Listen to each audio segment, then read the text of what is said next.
Hey, what's up, y'all? My name is Aurelia Michael Holmgren. Welcome or welcome back to my channel. This is my superstar, Amaya, aka AJ, aka Amaya, Amaya J. And the way she is staring into y'all souls right now is crazy. I wanted to start this off. I am going to be focusing on her hair journey. You want to show them your hair? Okay. So, woo, she just woke up from a nap. I have had a very traumatic hair experience my whole life. So I want to make sure she doesn't experience that. So right now she's rocking the same hairline I had as a child, very mohawk like. And then I'll show later we have this line in the back. It looks almost like someone, for all my folks that used to get your hair parted in the 90s, it looks like there's like a part right around it, but it's because the hair is a bit shorter. And I think that's just from her in the sheets doing all this stuff. So whenever she wakes up, we put this bonnet on just so that if we lay her down to play and whatnot, and we make sure the house is cool. I don't need nobody policing being like, she's too hot in there. We make sure the house is cool. But right now she's about to eat. She's hungry. She's ready.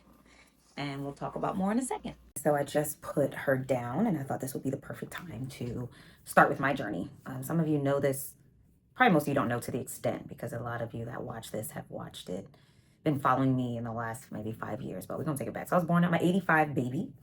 So for anyone who's an 80s baby, thriving in the 90s, at that time, we were doing, we'd have like Shirley Temple curls on tracks, and we would glue them with black glue, hair glue, into our heads. I don't even think we braided, I don't remember ever getting a braid down. We would just literally shellac it right onto our heads. And for context, my grandmother was challenged with a lot of mental and physical health issues, dealing with breast cancer. My grandfather was an alcoholic. My uncle, my mom's twin, is on the spectrum. And my mom pretty much has been taking care of people all her life. So she didn't learn how to do hair. My grandmother didn't know how to do hair. My mom didn't know how to do hair. And so you do, in 1990 for picture day, what you think needs to be done. And so my mom had those things that, like, I've had a lot of braids over the years, and I had a lot of those Shirley Temple curls. And the one time I remember having them, we went to Bard College, which is where my dad went to school. And we were there for a alumni event. And I remember we stayed in their hotel that had just opened, and my hair needed to come out. It was hanging literally it was hanging. It was like my hair and then the track and the curls. But we didn't know how to take it out. So we went to a convenience store. I don't even know what we bought, some kind of liquid, and we basically just yanked it out. And when we finished, like, this side was about this long, this side was about this long, and it pretty much grew. No matter how much we cut it, it grew like that for years. And so I had braids all the way up till college. I mean, I still did braids, obviously, as I got older, but I had braids consistently, so my edges were needing a lot of help. And but when I got to school, I also didn't know how to do hair, so I went between braids and trying to do something with my hair. My hair was very thin, so during junior high school and high school, I did a lot of weaves, and I did a lot of perms or relaxers, and my hair is very fine. So I was doing PCJ just for me, and it's still, like, I remember having a ponytail, and by the time it, like, or like right here, it got down, the ponytail was like this long, this thick by the time it got here. But that was just what we did, like, to have it like how it is now, but just like pasted down. And then you go get the Dominican blowout, where they take the brush and the extremely hot blow dryer and they curl. So you'd have this, like, you basically took really, really flat, fine hair and made it look really full, but at the expense of its health, obviously. And I remember my old hairstylist, she meant well, but I remember showing her probably a picture. She was like, yeah, your hair is never going to look like that. As opposed to encouraging me in what it could look like.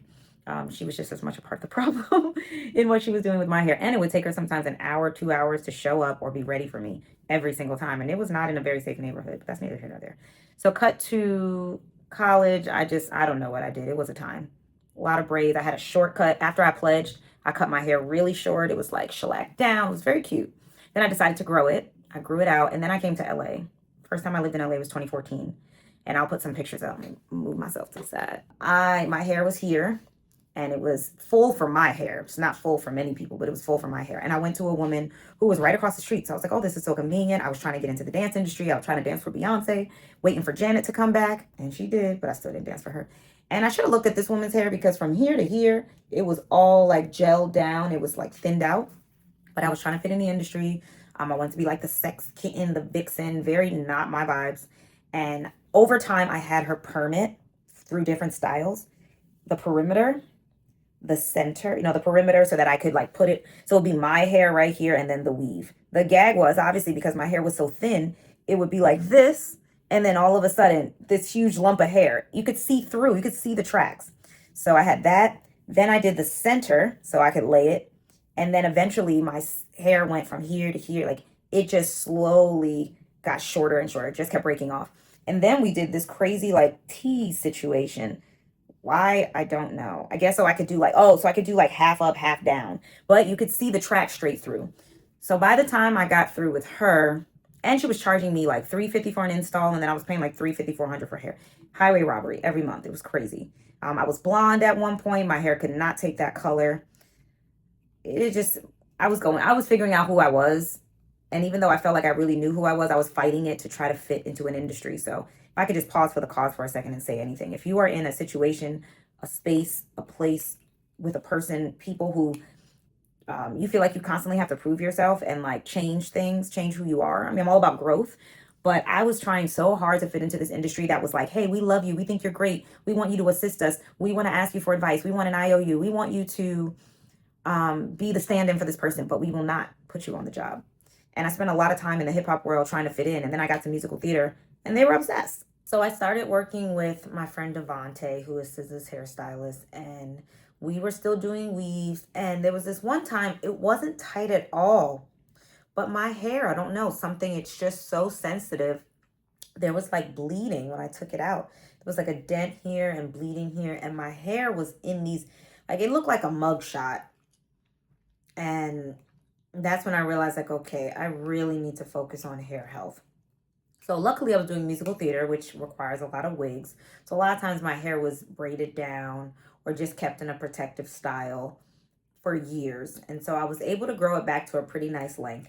But then what I was doing is I do like Monday, Tuesday, I put my hair like in 2 puffs. If I could get it up to 1 puff or with a little headband. Then on Wednesday, I do a headband long. Then on Thursday, I do my short curly girl, who's my fave still.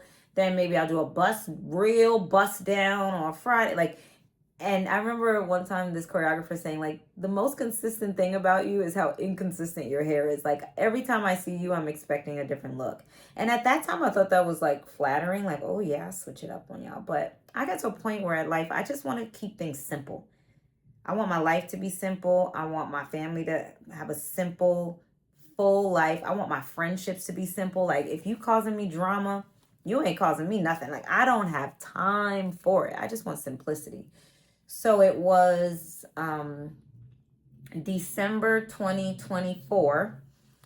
I was at my parents' house around Christmas, and I woke up and I was like, I can't spend another year trying to decide what I'm going to do with my hair, because showing up to the gym with long hair was a pain, or just one day my hair is short and this and then, like, it was just doing too much. And so I reached out to my girl Shantae. I reached out to my sorority sister Nicole, and I reached out to my friend of over 35 years, Shania. And I was like, tell me about your lock experience, why you chose the type of locks you have, and just like any advice. And they all gave me different things, but the one thing they all said in common was the only thing I regret was waiting so long. And so I started looking up places. Nicole recommended a place to me. And the person that worked there was amazing though. Like, she was a loctician, but she also was like the manager. But the person I had, they only do 2-strand twists, and my hair is too fine. I'm a Boricua baby, so my hair was doing too much, and the whole back came out. And when I went to get it fixed, she didn't even look at me. The other person fixed it, so we moved on. But the whole point of that story is that now I have had locks since last January, so it's been a year and a half. We're almost at the place. I mean, we can get it all up here. We're getting to the place where we can get it all up. See, she's just gonna have my hairline because that's what my hairline does. Just what it does. Few still straggling. But I do all the cute styles that I used to do with my hair, and I just feel so good. When I see a girl, natural or not, with the bust down, like I don't feel insecure. I don't feel like, oh man, I'm that girl. Even with this, I'm that girl. And when it gets styled in these like cute braids or up and then like a little fake bun, like prepare to be sick of me. So I love it.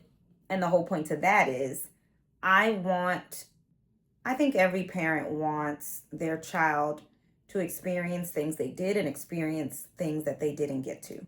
I want her to experience the love I had in my house, the way my parents took care of me, the way they supported me, especially in the arts when everyone in my family was academics. But one thing I did not have a great experience with is my hair. Because my mom didn't know. So it's like, and at that time it wasn't like YouTube University. So when this girl came out with all this hair, I'm like, God, is that you? Because you know God's a comedian on the weekdays. You know, I had her on a Tuesday. And I'm like, and her hair just keeps growing. She has my hairline. So it's going to take a while for the hair to just like grow in on the sides enough. But it's always going to kind of be that little, unless her daddy's genes come in. But it's full and it's thick. And then in the back, I'll show a picture.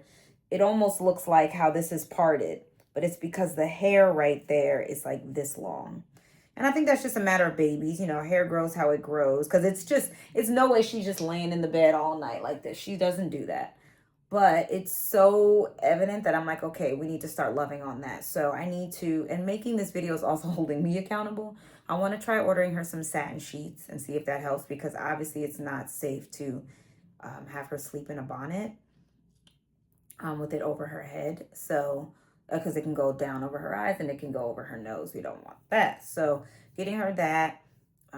Every morning when she wakes up, she's in tummy time already. So I spray her hair with water and I put some jojoba oil in it. Because obviously until 1, you're not really supposed to put products in their hair. But that time is right around the corner.